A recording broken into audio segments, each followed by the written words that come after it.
Prezados ouvintes, mais uma vez estamos aqui de volta para apresentar mais um tema. Desta vez, iremos apresentar a você, querido telespectador, sobre um dos temas mais polêmicos da cristandade e do mundo, a Trindade. Cada igreja defende sua teoria, cada grupo defende as suas teses. Porém, prezado telespectador, gostaria de partilhar com vocês o que a história nos ensina sobre essa questão. Como surgiu este assunto? Trindade. Bem, para que nós possamos aprender um pouco mais sobre essa questão, para que possamos assimilar a questão da Trindade, para entendermos, é preciso voltar ao passado. Mas antes de fazermos isso, nós precisamos primeiro entender o que se pensa a respeito da Trindade nas diversas formas das religiões modernas. Por exemplo, nós temos aqui a questão da Trindade, o que pensam os religiosos modernos, as igrejas modernas sobre a questão da Trindade. A primeira coisa é que toda a cristandade crê que existe três pessoas. Um homem centrado no trono, de cabelos brancos, com a lança de longínquo na mão. Ao seu lado, um outro ser chamado o Filho. E do outro lado, um outro ser chamado Espírito Santo. É assim que a cristandade acredita, prezados telespectadores. Três seres distintos: Pai, Filho e Espírito Santo.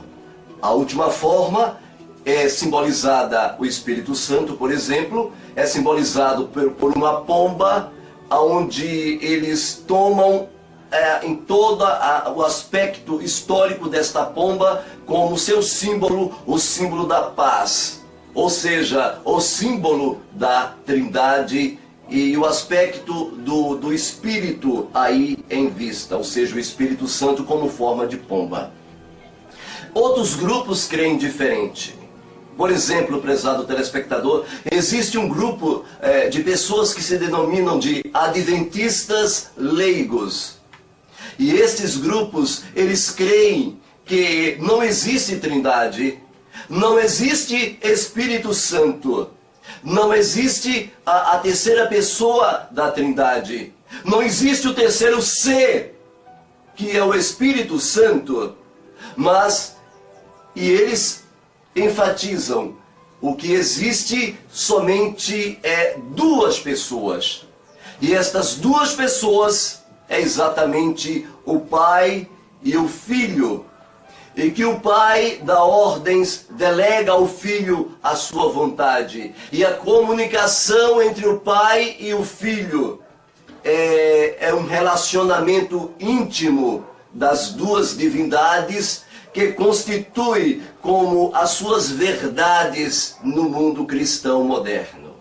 Exatamente estes grupos leigos acreditam que os filhos de Noa desceram para a terra de Shinar. A Bíblia nos conta, prezados telespectadores, que ao descer até aquela região de Shinar, eles ali começaram a constituir famílias, filhos. E foi lá na terra de Shinar, que começou toda esta história da Trindade, que vocês vão começar a entender. A partir daqui, vocês vão começar a perceber, a captar como o elemento trinitariano e também binitariano, três deuses, dois deuses, entrou em nossa vida, em nossa cultura, em nosso mundo, em nossa filosofia e também dentro das Escrituras sagradas, prezado telespectador.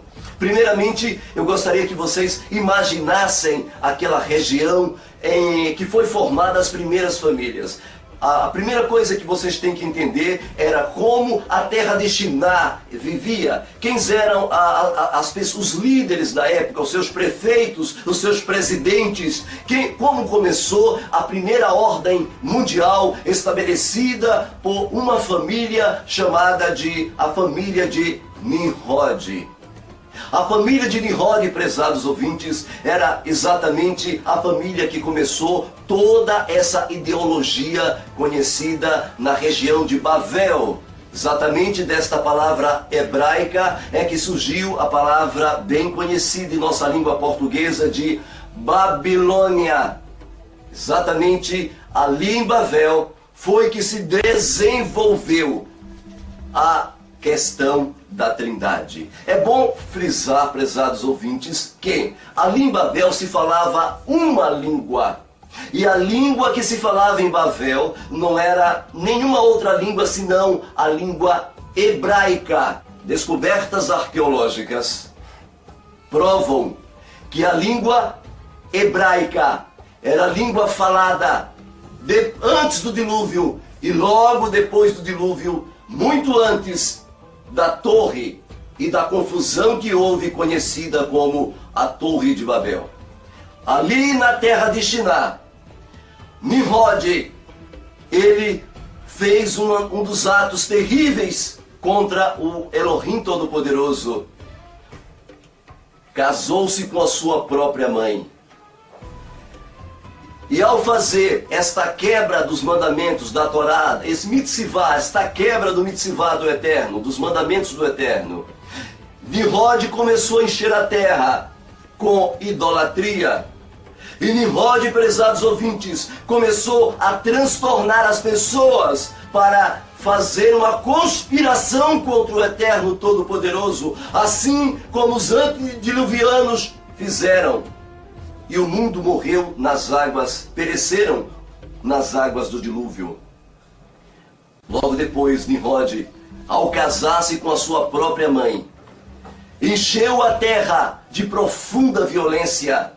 O mundo começou a se envolver com uma situação dramática de idolatria. E a idolatria foi tão forte, foi tão grande naquela época. A idolatria cresceu tanto que seu tio-avô, Shem, voltou-se contra ele e o matou. E espalhou seu corpo por toda a terra de Shinar. Shem, então, prezados telespectadores, Shem, então espalhou o corpo de Nimrod. E ao espalhar o seu corpo, ele queria dar um exemplo para que o mundo não voltasse à idolatria novamente. Mas Satã, o diabo, ele já estava preparando um substituto para Nimrod. E este substituto foi exatamente a sua mãe, que era também a sua esposa. Exatamente Samiramis. Samiramis, a palavra Samiramis em hebraico significa aquela que carrega o ramo da oliveira no seu bico. Samiramis, uma das primeiras coisas, logo após a morte do